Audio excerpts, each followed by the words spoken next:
Hello everyone, it's Amy and welcome back for week 108 of Build Your Stash and Craft. Today we are going to do some embossing, as in with an embossing folder, except without the machine or the embossing folders. So I was asked by Lavita if I could show her how to emboss without having machines, because machines are just a little bit expensive to purchase. Well, no, they're not a little bit expensive to purchase, they're a lot expensive to purchase. So here is some embossing I've done. And hopefully you can actually see the embossing on here. I am really not good at like highlighting embossing with like ink. I know a lot of people, they can just rub the ink over there and it only picks up the embossed part, but I've never really been good at that. But now this one you can see really cool. And I'm just going to show you how to make your own embossing folders and do your own embossing. We're going to use the ball tool that we made in the series back towards the beginning. But if you have a ball tool that that you got at the store or whatever, that works just the same. And I will try and remember to link the ball tools in the description below. I'm not good at that, but there is a video on how to make them. So, but what we're going to make, this is an embossing folder, and I've done this with the punches that we purchased. So this one is some flowers, and if you have an embossing machine but you don't have embossing folders, you can make these same type embossing folders and use them through your machine if you have a machine. Now the one thing that I did with this one was when I put my hinge on here, I folded it over just a little bit, and I was trying to miss the flowers, which I think I did, but it still kind of gets a little bit in the way. So really, I should have brought this flap all the way across so that it was level, so that there wasn't two levels here. But it still works well. And if you're going to make it for your machine, make sure that you go all the way across, or that line will emboss in your cardstock on the top. But this is what we're going to do. Here's one with butterflies. And this one I did not put a backing on. But I'm going to show you how to make these. They're very, very simple.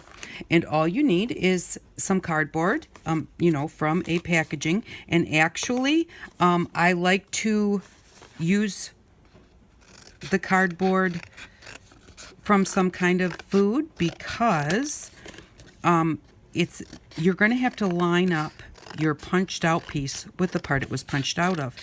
And if you use something like this, it's like a puzzle. You can just put it exactly back where it belongs and you're all set. Just a minute, I've got some glue on the bottom here which I want off, because that would not be good. And I'm just going to fold this in half, because you'll need two pieces, one for the positive and one for the negative, or the embossed and the debossed side. Alrighty, so then what we're going to do is we're just going to take a punch. I'm just going to take my butterfly punch here, and now you can punch these as many times as you want. I'll show you how you can make a very large folder if you want to. But if you're going to hand emboss, you don't need a large folder. You don't even actually need more than one, because you can just move it around and continue embossing on your paper. But what you're going to do is you are going to put some tacky glue on the back of the punch that you just punched out. And you're going to want to, tape this together so that you have a hinge. Now this is so you can use it any way that you want to. You can use it through a machine, you can use it without a machine, but you want to have the two sides where when they fold up in exactly the same spot each time. So I'm just going to put a piece of masking tape on there and fold that over. Oops, let's cut that masking tape off the edges there, so that we have a hinge to actually make a folder. Now you don't have to make a folder, you can just use your punched out areas. And I'm going to actually put it together this way when I'm done, and that hinge fits very nicely. So now what we're going to do is we're going to take some tacky glue, and we are going to put it on our punched out part, and then we're going to rub it nice and flat so that the glue doesn't squish out all over the place. And try and get it like on your little antennas, on all your little parts. but it doesn't have to be perfect. It's going to hold down no matter what. And then what you're going to do is you're going to place it back into where you've punched out. And at this point, this is where you want to move quickly. You want to go ahead and put that back in there, and then fold this over, press down, and then pick that up. Now, if you kind of press on the other side at the same time when you're doing that, that will help that pop out of there. Now, you want to be very careful. If your glue is real wet, don't press it down yet. You want it to really stick in exactly that spot. This is pretty tacky, so I'm going to go ahead and press it down, but I'm going to hold it so it doesn't move. You just don't want it to slide a little bit. And if your glue is really wet, it will slide. And then I'm just going to close that up, and they fit together very nicely. And so this would be an embossing folder. And in order to use this embossing folder, I'm going to set this one aside for just a second. But in order to use it as a folder, you would put your paper between. Let me just grab a piece of paper. And now you can do this with paper or cardstock. These that I showed you earlier, this is cardstock. This one is embossed with the ball tool. And this one is embossed using it as an embossing folder. So it's not as deep this way or as defined. And so it depends on what you're looking for. But I'm going to just grab a piece of paper to do it because I don't know what I did with my cardstock. But I did want to show you can do it on cardstock. I'll get a piece of cardstock in just a second and show you that. And then what you're going to do if you're going to use it as a folder is just put your plates on it if you're going to put it through a machine, and put it through your machine.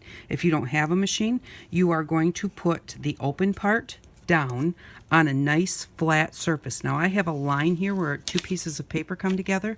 I don't want to put it on that line. I want it to be, wherever I'm going to put it, I want it to be nice and flat. And then what I'm going to do is I'm just going to take anything. I've just got a thing of buttons here with a nice flat top on it. And I'm just going to use that to push down.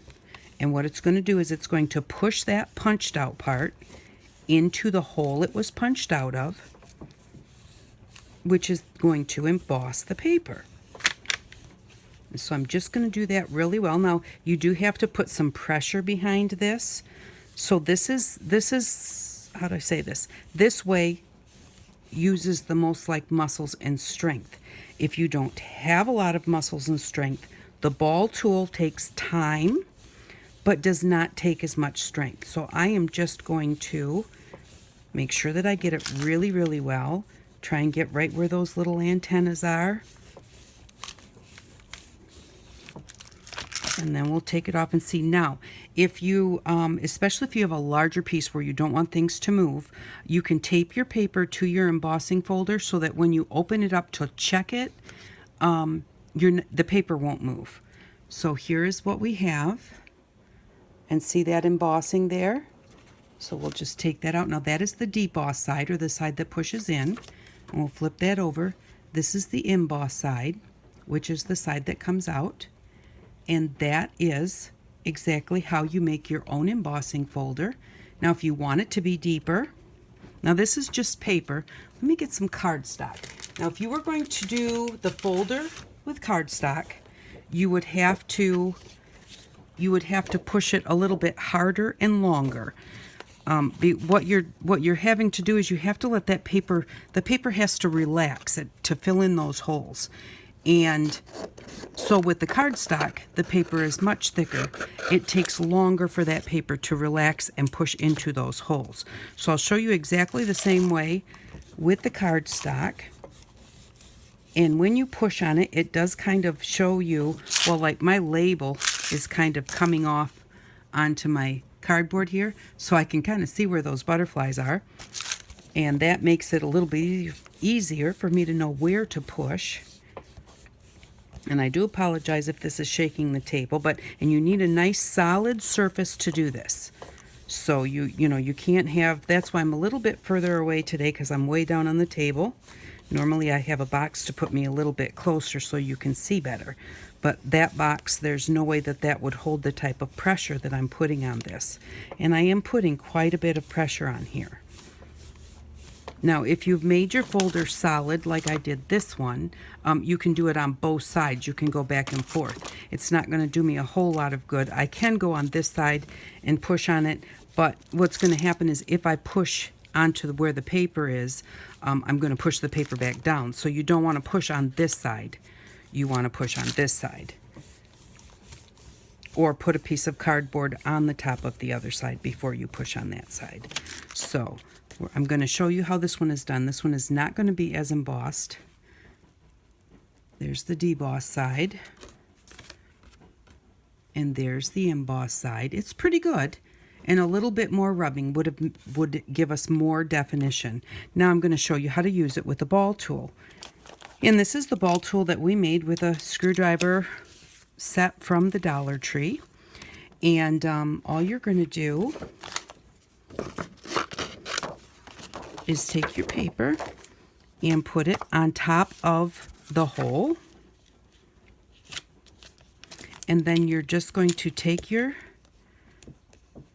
embosser or your ball tool, and you're just going to kind of start pushing around on here and finding those edges.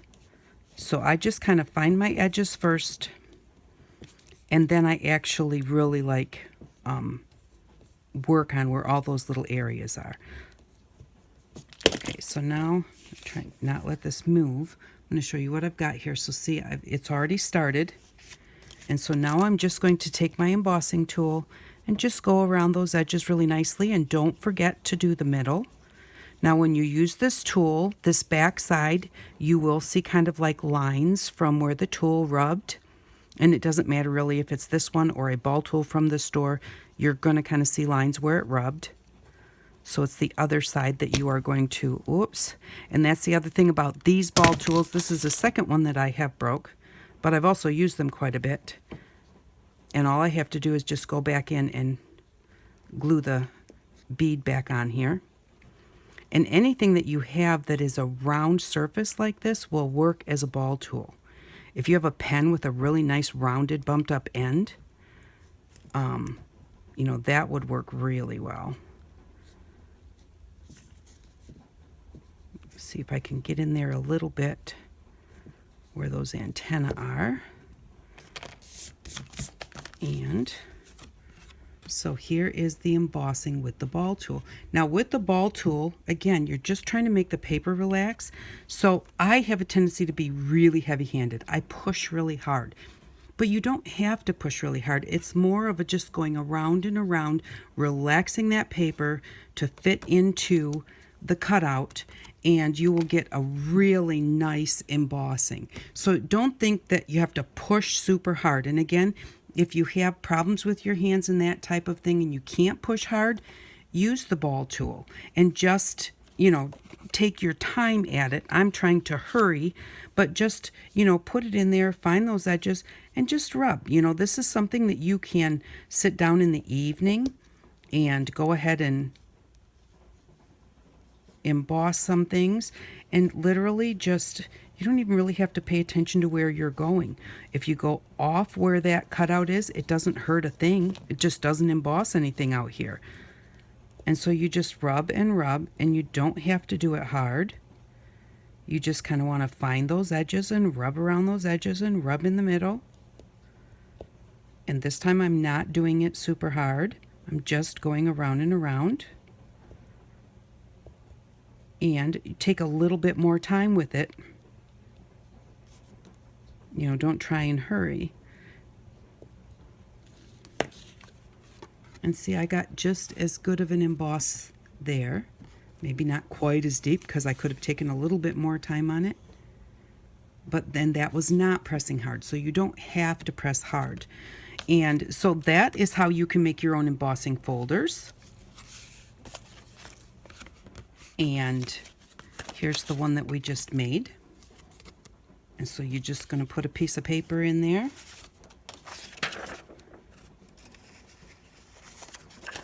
It's not going to be as dry as it probably should be, but we'll do it anyways. The more intricate your design is, the more it will take to emboss it. And if it's really, really intricate, you'll need to use a ball tool because the flat pressure, well, really, the pressure still, if you take your time and just continue and continue, if you've got both sides, they're definitely going to press that paper together and give you an emboss.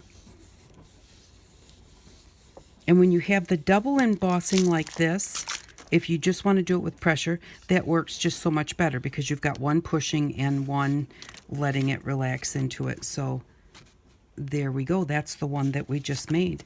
And you can make as many of these as you want to. Like I said, if you just put a punch on a piece of paper, you can take this butterfly and put him underneath your paper there, and put him underneath your paper over here and over here, just in all these different places, and just do it the same way. You just go from the back, whatever's going to be your back. And remember that the embossing folder goes on whatever's going to be your front, because that is where the embossed look is going to come out on. And you could put some butterflies, you could punch out some circles. We have some little tiny hearts here. You could do that.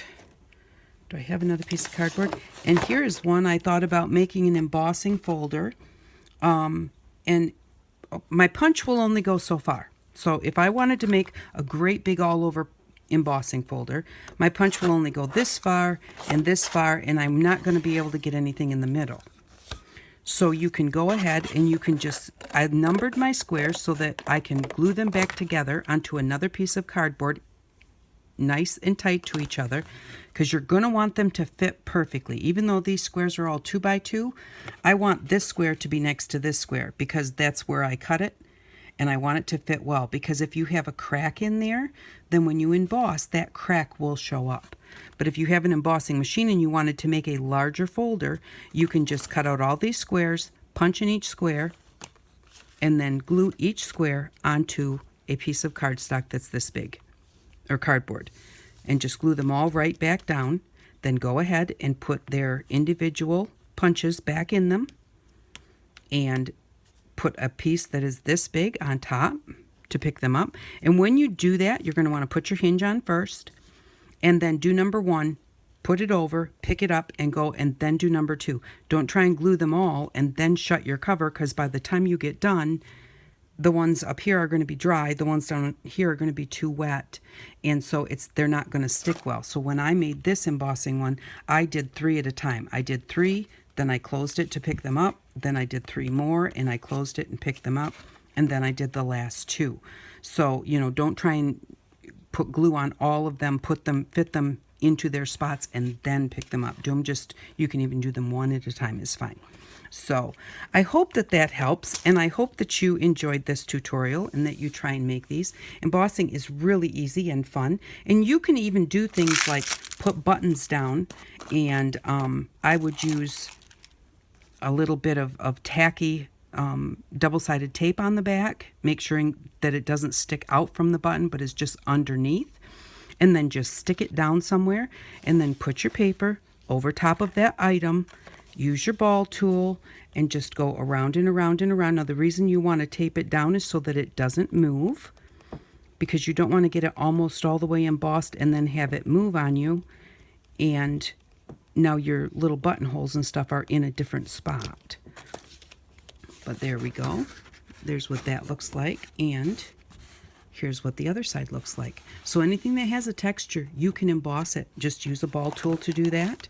If it's very large, just use a flat surface to do that. So long as if it has little indentions in it, you're going to need a ball tool or something that will kind of push down into those indentions.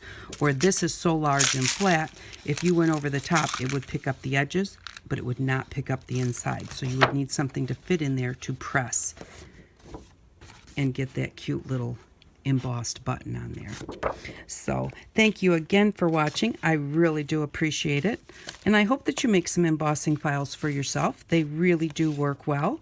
And for next week, we are going to need a sheet of the foam core board from the Dollar Tree for $1, and we are going to need one of these tiered shelves from the Dollar Tree with this wire, with the wire rack in it like this, and it's 3 tiers.